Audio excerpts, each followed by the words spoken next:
이번 달에 명화와 함께하는 말씀에 윌리엄 터너에 대해서 우리가 함께 나누고 있습니다. 지난주에 터너가 어떤 사람이지, 어떻게 살아왔는지, 또 그의 가장 첫 번째 작품을 우리가 초기의 작품을 이렇게 보기도 했는데요.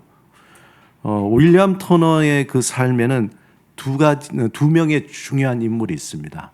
첫 번째는 윌리엄 터너가 어릴 때부터 닮고 싶고 그리고 자신의 어떤 화가로서 롤 모델로 삼았던 한 사람이 있습니다. 그 한 분은 프랑스의 풍경 화가 클로드 로랭이었습니다. 로댕이 아닌 로랭. 오래전 사람이죠. 1600년도에서 1682년까지 살았던 저 사람. 클로드 로랭의 그 작품을 보고는 그 내셔널 갤러리에서, 그러니까 런던 국립미술관에서 그걸 보고는 울었다 그래요. 터너가. 너 왜 우냐 그랬더니 자기는 이분처럼 그릴 수 없을 것, 평생 그릴 수 없을 것 같아서 울었다는 겁니다. 그래서 이 터너의 마음속에는 이 로랭이 자신의 롤 모델이라 늘 그 그림을 보고 그렇게 자랐습니다. 로랭은 빛과 공기의 어떤 투명함 속에서 늘 그림을 그릴 때 약간 신화적인 또 신의 존재에 대해서 표현한 화가였는데, 한번 도대체 터너가 좋아했던 로랭의 그림이 뭔지 대표적인 두 개의 작품을 보도록 하겠습니다. 첫 번째는 일몰의 항구 도시라는 게 있습니다. 파리에 있는 루브르 박물관에 전시된 저 작품인데, 우리가 볼 때는 뭐 평범해 보일 것 같은 그런, 혹시 이제 우리가 또 뭐 미술책이나 이런 데서 볼 수 있는 그렇게 큰 감흥은 없지만 우리가 시대가 많이 변해서 그렇죠. 그리고 터너가 그 런던에 있는 국립 미술관에서 봤던 그 다음 그림이 하나 있는데, 성 우르술라의 승선을 기념하는 항구라는 이 작품을 보고는 울었다는 거예요. 저걸 보고는 나는 저분처럼 그림을 그릴 수 없겠구나.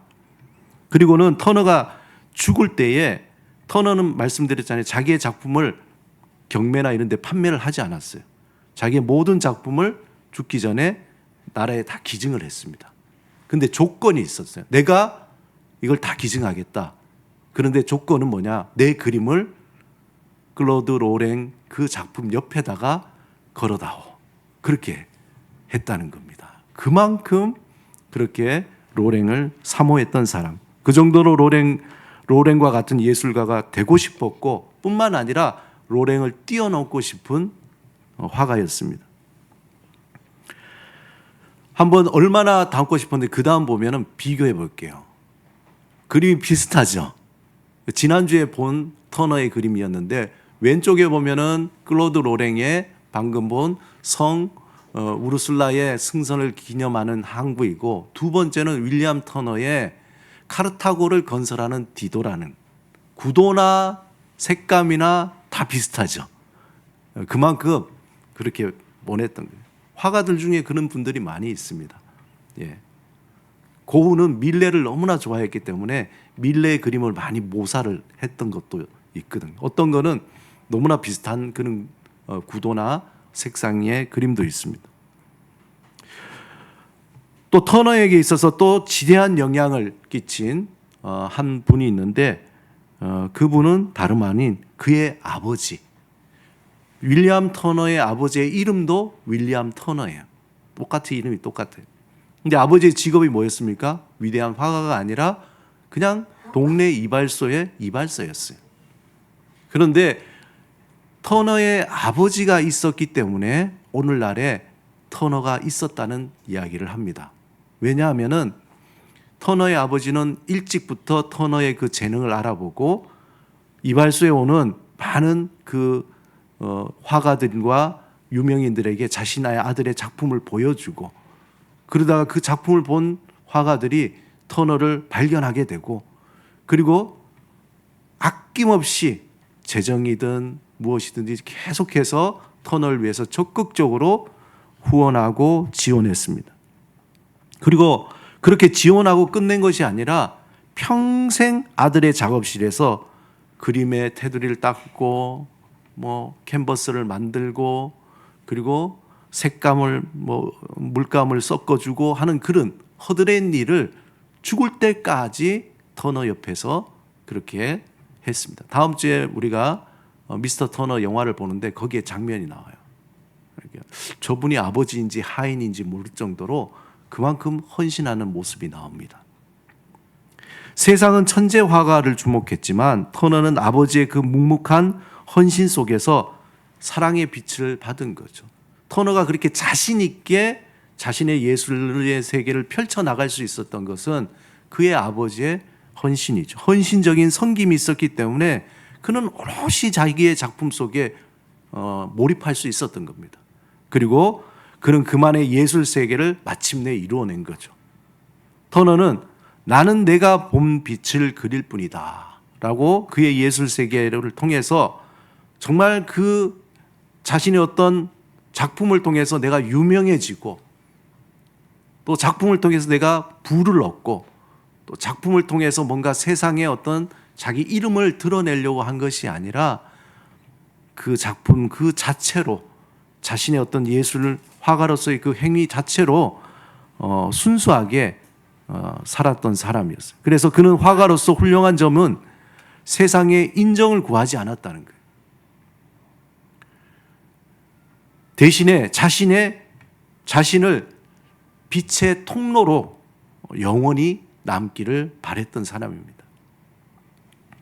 그 중에 작품 1939년도 터너의 예술적 감각이 절정에 이르렀을 때 한 폭의 놀라운 그림을 완성하는데 그 작품이 오늘 함께 감상할 노예선, The Slave Ship이라는 노예선이라는 작품입니다. 잠깐 한번 보세요. 딱 이제 보면은 저건 터너의 작품이구나. 예. 터너가 아주 절정기에 이르렀을 때 그때 그렸던 작품이에요. 이 작품의 원제가 뭐냐?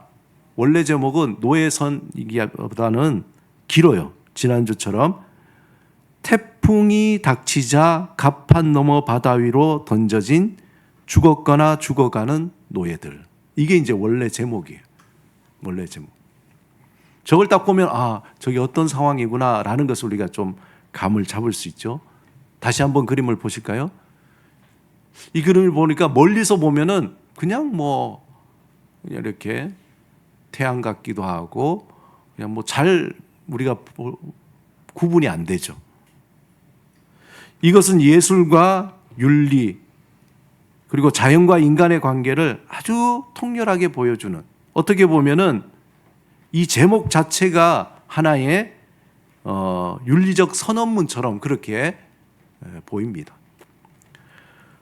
자, 이 그림의 앞에 서면은 아마 이 그림 자체가 우리가 이렇게 화면으로 봐서 그런데 자체의 어떤 격렬한 분놀림 그리고 색채가 빛나는 어떤 그 압도감 때문에 우리는 멍하니 보게 되는데, 여기에 보면 붉은색도 있고 주황색도 있고 황금색이 태양과 바다와 하늘을 막 뒤섞어 놓은 그런 모습 같습니다. 여러분들 저기 그림의 중앙 태양에서 여러분 보시기에 왼쪽에 보면은 뭐 같아요? 뭐 같습니까? 저게 막 뭔가 이렇게 솟아오르는 것 같은데, 그렇죠. 한번 다음 화면 확대 보면은 배예요. 막 태풍이 막 일죠. 태풍이 있는데 그 배가 태풍 사이로 막 가는 그런 어떤 장면을 그리고 있습니다. 그런데 여기에서 다시 그 그림을 한번 보여주시면, 그 배 밑으로 뭔가 이렇게 그려졌는데 잘 구분이 안 가요.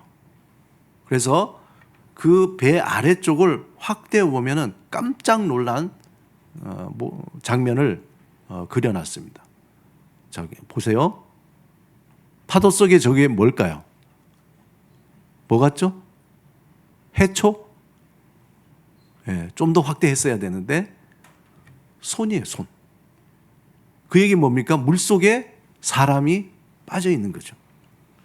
근데 더 우리가 경악하는 거는 그 옆에 쪽 보면은 물고기가 어떻게 해요? 그 사람을 덮쳐서 발이 하나 올라와 있죠. 그리고 쇠사슬도 보이고. 그러니까 물고기가 사람을 덮쳐서 그 먹는 그런 어떤 모습도 그렸습니다. 아주 물고기 떼와 새떼가 에워싸여서 아주 비극적인 끔찍한 모습을 그려놓고 있습니다. 멀리서 봤을 때, 다시 우리 큰 장면, 멀리서 봤을 때 되게 뭐 아름답다, 터너의 어떤 그런 장면이다. 그런데 가까이 보니까 사람의 손이 파도 위에 올라와 있고 물고기 떼와 새떼들이 죽어가는 사람들의 주위에 몰려 있는 것을 볼 때에 이게 예사스러운 그림은 아니겠다라는 생각이 드는 거죠. 빛과 색, 혼돈의 리듬 속에서 우리는 여기서 뭔가 막 비명소리를 들을 수 있을 것 같아요. 인간이 표현할 수 없는 고통. 어떻게 보면은 터너는 저 배가 아니라 파도 속에 절규하는 사람들의 그 비명소리를 이 그림으로 표현하려고 했던 겁니다. 이 그림에는 아주 중요한 역사적인 사건의 배경이 숨겨져 있습니다. 1781년 영국의 노예선 종이라는 종호에서 일어난 참혹한 사건이 있습니다.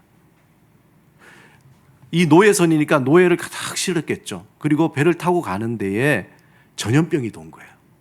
전염병이 도니까 어떻게 해요? 여러분들 노예선이 그냥 이렇게 헐렁하게 태워가는 게 아니라 그 다음 한번 보여주시겠습니까? 예, 이게 노예선 안에 어떻게 하면 노예들을 아주 조밀하게 실어가지고 갈 것인가에 대한 설계도예요. 여기 옆에 보시면 배에 약간 볏집처럼 보이는데 저게 다 사람들이 누워 있는 겁니다. 누워 있고 어떻게든지 공간을 다 채워서 노예들을 누워서 묶어서 여기 반대쪽에 보면은 이제 측면을 또 보여주고 있잖아요. 노예들을 다 저렇게 눕혀서 가고 그리고 그 사이에 좀 밑에 아래쪽에 보면은 저런 식으로 다 이렇게 묶어가지고 움직이지 못하도록 이렇게 되니까 한 명의 전염병이 걸리면 어떻게 돼요? 그냥 자연스럽게 전염병이 급속도로 퍼지게 되죠. 이 노예 무역선의 가장 문제가 이 전염병의 문제였어요. 그런데 항해 중에 전염병이 퍼지기 시작하자 선장이 어떻게 해야 됩니까?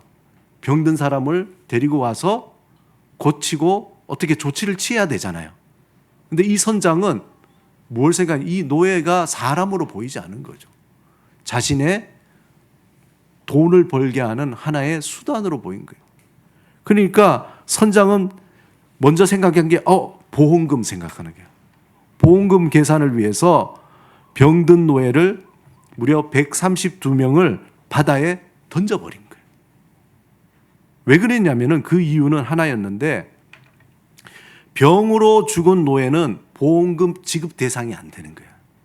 그러나 바다에 유실된 노예는 보험금 처리가 된다는 규정이 있었던 거죠. 아주 참 참혹하잖아요.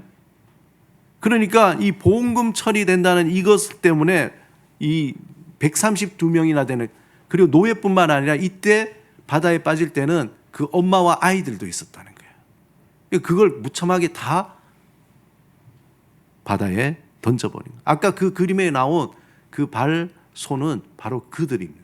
물에 빠진 노예들이었던 거죠.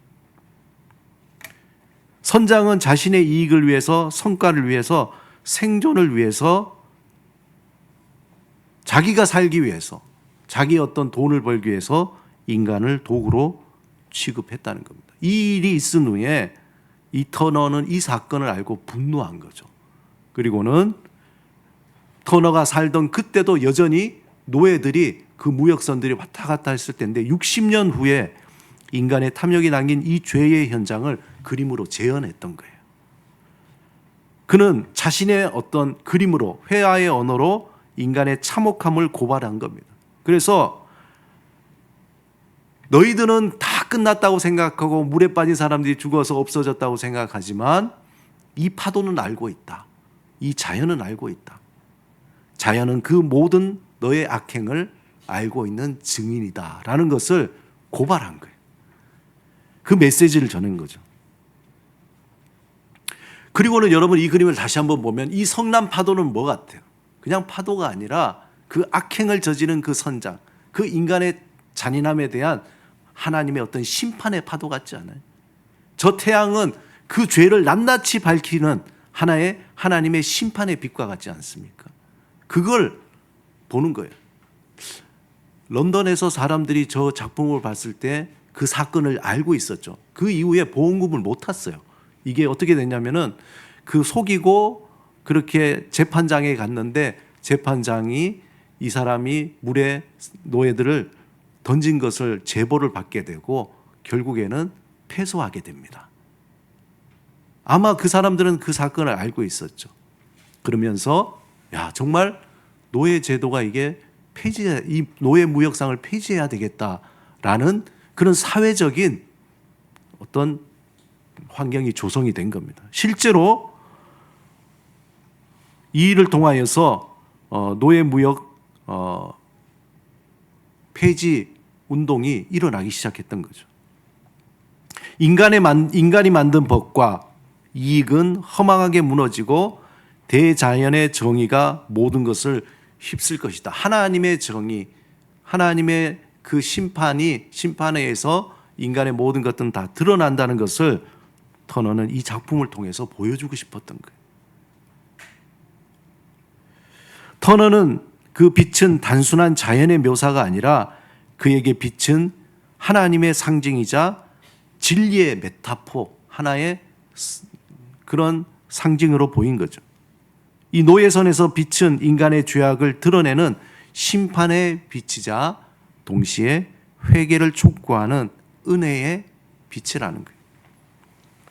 당시 유럽은 산업혁명이 막 노예선 이후에 이제 막 터너 시대 때는 산업혁명이 막 이렇게 부흥하고 있을 때에 똑같은 일이죠. 어린아이부터 노인까지 공장에서 쉴 믿지도 못하고 그렇게 톱니바퀴처럼 일을 해야 되는 거예요. 그래서 런던에는 돈이 있으면은 어떤 뭐 여관이나 이런 데서 자기 집에서 잠을 잘 수 있는데 돈 없는 사람들을 위해서 뭘 만들었냐면은 이쪽 끝에서 저쪽 끝에 이 새끼줄처럼 끈을 걸어놔요. 그럼 어떻게 자느냐? 빨랫줄처럼 그냥 아주 적은 돈을 내고 거기에 그냥 몸을 이렇게 걸어가지고 그때 노동자들은 잤다는 거예요. 이게 인간이 아니죠. 그 산업혁명 때에 인간이 그런 어떤 도구로 취급되는 것을 터너는 보고 예전의 그 노예선을 떠올리면서 고발하게 되는 겁니다.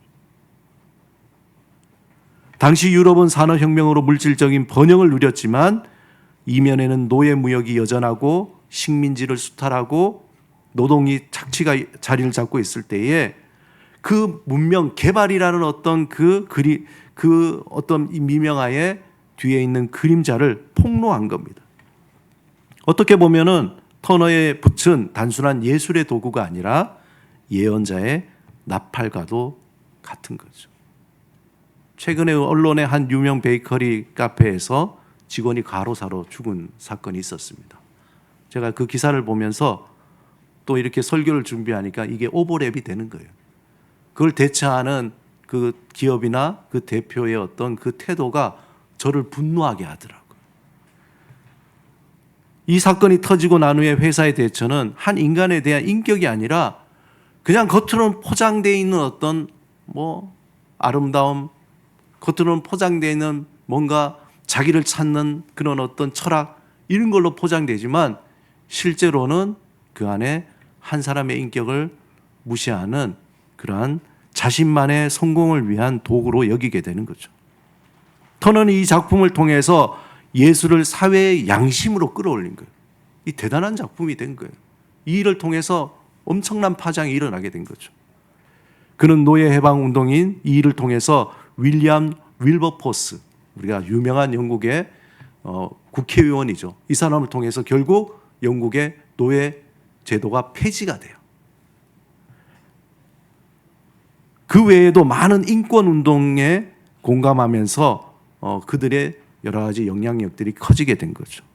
그들의 그 양심의 마음을 막 흔들어 놓는 거예요. 오늘 읽은 요한계시록 22장은 성경의 마지막 장입니다. 그리고 그 마지막에는 하나님께서 이렇게 선언하죠. 이 두루마리의 예언의 말씀을 임봉하지 말라. 때가 가까우니라. 임봉하지 말라는 건 뭡니까? 이걸 딱 묶지 말고 이제는 놔두라는 거예요. 때가 이게 열릴 거라는 거예요. 때가 가깝다. 이 얘기는 모든 것이 이제 드러나는 순간이 가깝다는 그 선언을 합니다. 노예선의 선장이 탐욕으로 사람들을 바다에 던질 때 그는 이런 생각을 했을 거예요. 아무도 모를 거야. 이 수많은 노예 중에 130명 아주 작은 인원이야. 그냥 이렇게 내가 그냥 바다에 던져도 아무도 모를 거야. 그러나 터너가 60년 뒤 그 장면을 그렸고 우리는 지금 180년이 지난 후에도 그 죄를 보고 있는 거잖아요.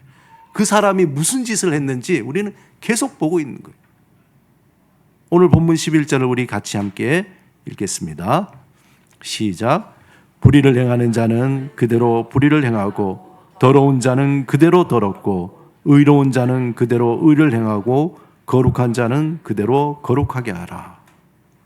이 말씀은 우리가 날마다 무엇을 선택하고 무엇을 행하느냐에 따라 우리가 어떤 존재가 되어간다는 것을 경고하는 말이에요. 지금 우리의 생각과 우리의 마음의 방향과 우리가 행하는 것을 심고 있는 거예요. 심는 것은 결국 어떻게 됩니까? 나중에 열매가 맺히겠죠. 터너의 노예선 속에서 노예들을 던졌을 때 선장은 그가 한 추악한 짓을 아무도 모를 것이라고 생각했습니다. 하지만 그가 한 일은 만천하에 다 드러나고 모든 사람을 경악하게 하고 분노하게 만들고 결국 노예무역 폐지 운동의 도화선이 된 거죠. 본문 오늘 13절에 보면은 하나님은 알파와 오메가, 처음과 마지막이라고 말씀하고 있습니다. 여러분 알죠? 라틴어의 알파와 오메가, 처음과 끝이라는 거예요. 하나님은 역사의 시작과 끝을 주관하신다는 거예요. 하나님은 모든 것을 다 알고 있다는 거예요. 보고 있다는 겁니다. 그리고 우리의 인생도 하나님의 손 안에 있다는 거예요. 11절에 이 역사를 주관하시는 하나님이 불의를 행하는 자를 그대로 불의를 행하도록 두라는 거예요. 우리는 기도하죠. 하나님 도대체 이 땅에 이렇게 불의를 행하세요. 왜 이렇게 많습니까? 하나님은 그냥 놔둬라. 의로운 자는 그대로 의를 행하고 그런 가운데서 어떻게든지 하나님의 말씀대로 믿음으로 살려고 하는 사람들, 힘들고 고난받고 그런 사람들이 있는 거죠. 그러면 그들도 그대로 놔둬라. 그리고 12절에 매우 중요한 한 가지 영적인 원리로 각 사람에게 그가 행한 대로 갚아주리라. 무서운 말입니다. 하나님이. 각 사람에게 그가 행한 대로 갚아주리라. 이 말씀은, 이 심판의 말씀은 그들이 무엇을 심었는지 나중에 그게 다 드러나게 돼 있어. 너무 그거에 대해서 걱정하지 마. 그리고 내가 그 드러난 대로 내가 심판해 갚아주리라. 이와 비슷한 말씀은 사도 바울이 갈라디아서 교회에게 보낸 편지에 있습니다. 갈라디아서 6장 7절 우리 같이 한번 읽겠습니다. 시작. 스스로 속이지 말라. 하나님은 업신여김을 받지 아니하시나니 사람이 무엇으로 심든지 그대로 거두리라. 이런 말씀을 보면 어이구 무서워. 하나님 이렇게 심판의 하나님 나 무서워서 못 살겠어. 이런 의미가 아니에요. 오히려 우리가 하나님의 뜻을 따라 살고 어떻게든지 말씀대로 살고 어떻게든지 선한 마음으로 살려고 하는 사람들에게 위로를 주는 말씀이에요. 하나님이 너희가 힘들지 말씀으로 산다고 고생이 많지 여러 가지 어려운 환경에서도 믿음으로 산다는 거 너무나 힘든 거야. 그러나 나중에 다 그게 드러나니까 걱정 말고 지금 힘들어도 끝까지 그걸 인내하면서 믿음으로 살아. 하나님은 심는 대로 거두는 분이라는 거예요. 이 말씀은 하나님은 신실하신 분이라는 거죠. 구체적으로 바울은 6장 8절에 자기의 육체를 위하여 심는 자는 육체로부터 썩어질 것을 거두고 성령을 위하여 심는 자는 성령으로부터 영생을 거두리라. 우리가 무엇을 심는가에 따라 그 결과를 거두게 되는 겁니다. 그러므로 한 가지죠. 날마다 삶의 자리에서 내가 무엇을 심을 것인지에 늘 주의해야 하라는 거예요. 허투루 살지 말라는 거예요. 매일매일 하나님께서 우리에게 허락해 주신 그 매일의 그 시간 속에 내가 이것을 어떻게 사용할 것인가 우리가 잘 생각하라는 겁니다. 내가 하고 있는 일의 궁극적인 목적이 무엇인지 살펴보라는 겁니다. 다시 말해서 우리는 누구나 다 코람데오, 즉 하나님 앞에서 사는 거예요. 저와 여러분들이 모든 사람들이 다 하나님 앞에서 사는 겁니다. 이 사실을 기억해야 합니다. 우리의 삶은 다양하잖아요. 서로 다른 삶의 상황 속에서 우리는 고군분투하며 살아갑니다.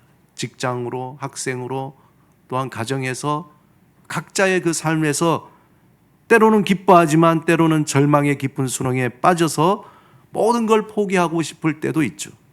그런데 믿음의 사람으로 기억해야 할 것은 하나님은 내가 지금 무엇을 했느냐를 보시는 게 아니에요. 하나님 제가 이렇게 이 정도로 성공했습니다. 이 정도로 돈을 많이 벌었습니다. 이런 선한 행위를 많이 했습니다. 하나님 그걸 보는 게 아니에요. 무엇을 했느냐 보는 게 아니라 우리가 어떤 사람이 되려고 했느냐를 보신다는 거예요. 우리가 어떤 사람이 되려고 하느냐. doing의 문제가 아니라 being의 문제라는 거예요. 나의 삶이 어떠하더라도 나의 마음의 중심을 하나님을 향해 그 마음을 잊어버리지 않으려고 몸부림치며 살아가는 그 삶을 하나님은 그 삶을 소중하게 여긴다는 거예요. 기억하시기 바랍니다. 그 삶을 소중하게. 그래서 우리의 어떤 시간과 열정과 재능과 그것을 그 삶을 위해서 우리가 씨를 뿌려야 돼요. 그것을 위해서 쌓아 나가야 되죠. 왜? 나중에 다 드러나기 때문에. 그러므로 이렇게 얘기할 수 있습니다. 그리스도 안에서 엔크리스토 죽음을 기억하며 메멘토 모리 현재를 사는 카르페 디엠의 삶을 사는 것이 하나님이 우리에게 주신 인생을 잘 사는 지혜이며 또 하나님이 기뻐하시는 삶이에요. 사랑하는 여러분, 오늘 터너의 노예선을 우리가 마주하면서 우리가 느껴야 되는 그 감정은 아름답다, 멋지다, 터너 그림이 굉장하네. 물론 그것도 있지만 그것을 넘어서 불편한 진실과 마주하는 영적인 각성이 있어야 된다. 이 그림은 180년이 지난 지금도 우리에게 하나님이 이 그림을 통해 우리에게 말씀합니다. 터너가 고발했던 인간의 탐욕과 위선은 여전히 우리 사회 속에 곳곳에서 지금도 횡행하게 일어나고 있습니다. 돈과 성공을 위해서 타인의 생명을 소모하는 그러한 구조, 인간을 유실물처럼 취급하는 세상의 냉혹함에 지금도 없어지지 않고 매일매일 반복되는 게 우리가 살아가는 이 세상입니다. 그의 노예선은 인간의 탐욕이 불러온 가장 어두운 밤 속에서도 여전히 꺼지지 않는 빛의 존재를 증언하고 있는 거예요. 그것이 하나님의 심판의 빛이자 동시에 회개의 빛인 것입니다. 터너의 노예선 앞에 선 사람들에게 이 작품은 이렇게 질문하고 있습니다. 당신은 지금 무엇을 위해 항해하고 있습니까? 당신은 지금 무엇을 위해서 항해하고 있습니까? 그리고 당신의 그 배에는 무엇이 실려져 있습니까? 세상에 나를 알리기 위해 무엇을 하기 위한 삶보다 하나님 앞에서 코람데오 하나님 앞에서 하나님의 사람으로 살아가는데 나의 모든 삶을 집중하시기 바랍니다. 아침에 해가 뜨면 금세 사라져버리는 안개와 같은 것에 집착하지 말고 영원히 변치 않는 하나님을 사랑하며 그의 말씀에 귀를 기울이고 살아가는 그러한 삶이 되시기 바랍니다. 그것을 위해서 힘쓰는 지혜로운 사람이 되시기 바랍니다. 세상은 우리에게 끊임없이 무엇을 행하여서 성과를 내고 나를 증명하라고 계속적으로 요구하고 있어요. 그러나 우리는 하나님 앞에서 사랑받는 존재로 살아가며 지금 여기에서 나에게 주어진 그 일이 비록 작은 일이라도 그것에 감사하고 기뻐하고 성실하게 살아가는 그 삶을 살아가도록 요청하고 있습니다. 삶의 어떠한 상황에 처하든지 엔 크리스토 메멘토 모리 코람데오 메멘토 모리 카르페 디엠 잊지 않는 우리 미화 십자가 교회 모든 성도들이 되시기를 주님의 이름으로 축원합니다. 우리 함께 기도드리겠습니다. 오늘 하나님께서 요한계시록의 말씀을 주신 그 말씀을 기억하며 코람데오 하나님 앞에서 나를 살게 하시니 너무나 감사합니다. 아침 안개와 같이 사라져가는 그 헛된 것을 쫓아 살지 않게 하시고 영원한 생명이 되시는 하나님 앞에서 살게 하시니 감사합니다. 엔크리스토 주님 안에서 메멘토 모리 나의 마지막 삶을 기억하며 내가 어떻게 살아야 할지 카르페 디엠 오늘을 하나님이 주신 이 선물을 귀하고 소중하게 여기며 순간순간 감사하고 또 기뻐하고 또 성실하게 살아가게 하옵소서. 우리 그런 마음으로 이 시간에 침묵으로 기도드리겠습니다.